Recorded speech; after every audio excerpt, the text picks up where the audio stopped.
আজকের এই দিনটা আমার জন্য অনেক বেশি একটি গুরুত্বপূর্ণ একটি দিন, কারণ আমি যখন বাংলাদেশ থেকে ইতালিতে এসেছি আমি খুব বেশি একটি জায়গায় ঘুরতে পারিনি, তাই আমার এই স্বপ্নটা আমি পূরণ করতে যাচ্ছি।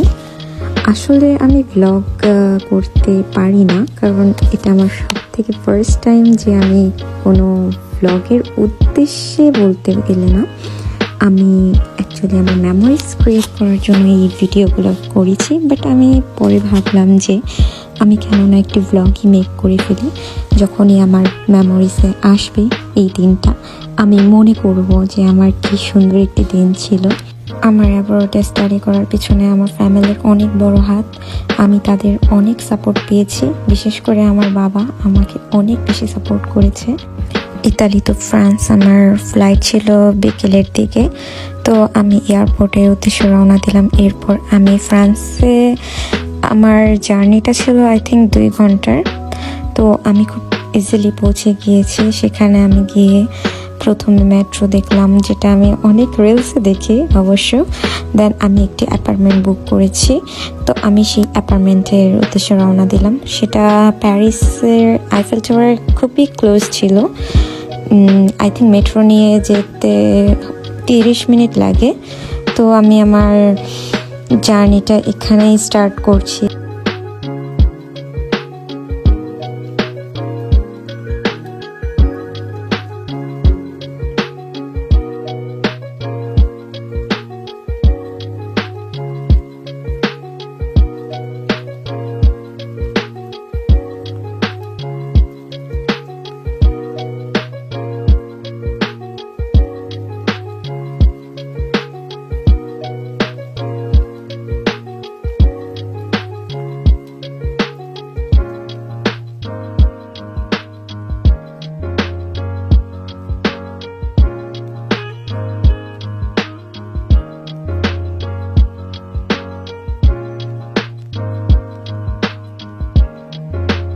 I know this is totally a boring video. Please don't judge this video because this is my first time for making videos or a vlog for my memories.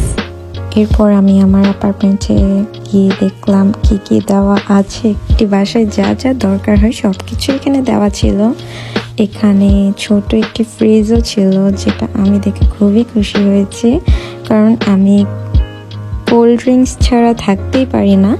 এবং কফি মেশিনও ছিল, ওভেন ছিল, এভরিথিং। লাইক আমি অনেক বেশি খুশি হয়েছি এগুলো দেখে। কিন্তু আমার আসলে এতটাও অ্যাপার্টমেন্টে থাকা হয়নি, কারণ আমি এখানে একটি ট্যুরের জন্য গিয়েছি। তো আমি ট্যুরের জন্য সারাদিন বাহিরেই থাকবো। প্রচুর পরিমাণ ঠান্ডা ছিল প্যারিসে, কিন্তু এখানে আমার হিটার থেকে এসি সব কিছুই ছিল, টিভিও ছিল। দেন আমি আইফেল টাওয়ার দেখার জন্য রাতে রেডি হয়ে রওনা দিলাম। এখানে আমি আইফেল টাওয়ার ফার্স্ট টাইম দেখে আমি অনেক বেশি খুশি হয়েছি, অনেক বেশি, যেটা বলার বাইরে। কারণ আমি এই আইফেল টাওয়ারটা অনেক আগের থেকেই ভিডিওস, টিভিতে সব জায়গায় দেখি। সব জায়গায় আমি যখন দেখেছি, আমি আসলে আমার হ্যাপিনেসটা আমি বোঝাতে পারবো না বলে। দেন আমি কিছু ছবি তুললাম, ভিডিওস করলাম ফর মেমোরিজ, অ্যান্ড আমি সব জায়গা ঘুরে বেড়াচ্ছি। এখানে আসার আগে অনেক রিসার্চ করে এসেছি। তখন আমি জানতে পারলাম after evening 7 or 8 PM Eiffel tower প্রতি 1 ঘন্টা পর পর 5 মিনিট করে স্পার্কেলের মতো লাইট জ্বলে। তো আমি এটা দেখে অনেক বেশি এক্সাইটেড ছিলাম যে আমিও ফার্স্ট টাইম যখনই আমি ভিডিও অন করি তখনই আমি এটা দেখতে পারি। দেন আইফেল টাওয়ার এখানে আমার ঘোরাঘুরি সব কিছু শেষ করে আমি রাতের ডিনারের জন্য রওনা দিলাম। তো আমি একটি বাঙালি রেস্টুরেন্টে গিয়েছি, সেখানে আমি ইন্ডিয়ান ফুড অর্ডার করি। দেন আমি আমার ডিনারটা শেষ করে অ্যাপার্টমেন্টে চলে গেলাম, এবং ডিনারটা এত টেস্টি ছিল। দেন আমি মেট্রোতে চড়ে অন্য একটি জায়গায় পরের দিন ঘুরতে যাচ্ছিলাম। তো সেখানে আমি এত সুন্দর একটি দৃশ্য দেখেছি যে মেট্রোতে উঠে সবাই মানে চিল একটি ভাইব ছিল। এখানে সবাই বিজি থাকে, বাট তার মধ্যেও একটি এনজয়মেন্ট থাকে যে না, আমাদের স্ট্রেসটা আমরা ভুলে যাওয়ার চেষ্টা করি। আমি পরের দিন আমার নিউ একটি অ্যাপার্টমেন্ট নিয়েছি, কারণ ওই অ্যাপার্টমেন্টটা আমি সেকেন্ড দিন বুক করতে পারিনি। আমি ভেবেছিলাম পরের দিন আমি সকালে উঠে বুক করে ফেলবো, বাট আমি সেটা করতে পারিনি। দেন আমি আইফেল টাওয়ার, এখানে আমি লাস্ট যেদিন রাতে আমি ঘুরতে যাই সেদিন আমি পুরোপুরি ঘুরতে পারিনি, কারণ প্রচুর ঠান্ডা ছিল। প্রচুর বলতে গেলে -1 ডিগ্রি or 1 ডিগ্রি ছিল, আমি খেয়াল করিনি। তো আমি আইফেল টাওয়ার পরের দিন যখন ঘুরতে যাই, আমার খুব ইচ্ছা ছিল আমি উপরে উঠবো টপে। তো আমি সেখানে টিকিট কেটে আমি আইফেল টাওয়ার টপে চলে যাই। সেকেন্ড টপে যখন আমি যাই সেখানে অনেক শপ ছিল, তো আমি ওখানে দেখছিলাম যে এত সুন্দর সুন্দর জিনিস যে আমার খুবই ভালো লেগেছে, বাট অনেক বেশি প্রাইজই ছিল, অনেক বেশি। সেখান থেকে আমি একটি আমার জন্য রিং কিনেছি। তো এরপর সেকেন্ড টপ থেকে একদম ফাইনাল যে টপটা, সেখানে ওঠার জন্য আপনাদের এখানে লিফট থাকে। তো আমি লিফটে উঠে গিয়েছি, কারণ এত উপরে ছিল বলার বাইরে।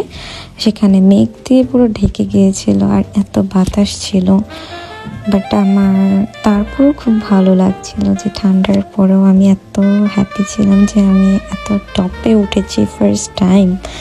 আমি জানি আমার এই ভিডিওটা অনেক বেশি বড় হবে, তাই আমি আমার যে পুরো ট্যুর 3 দিনের ছিল তা আমি 2টো পার্টে করে রেখেছি। যে আমি একটি পার্ট আজকে আপ দেবো, তো আমি আর সেকেন্ড পার্ট নেক্সট কোনো একদিন আপ দেব। আমি জানি এই ব্লগটা দেখে অনেকে হাসাহাসি করবে, অনেক কিছুই করবে, বাট আমি আগেও বলেছি যে আমার এটা first time, so please don't জাজ। আমি ট্রাই করছি কিছু একটা নতুন করার জন্য।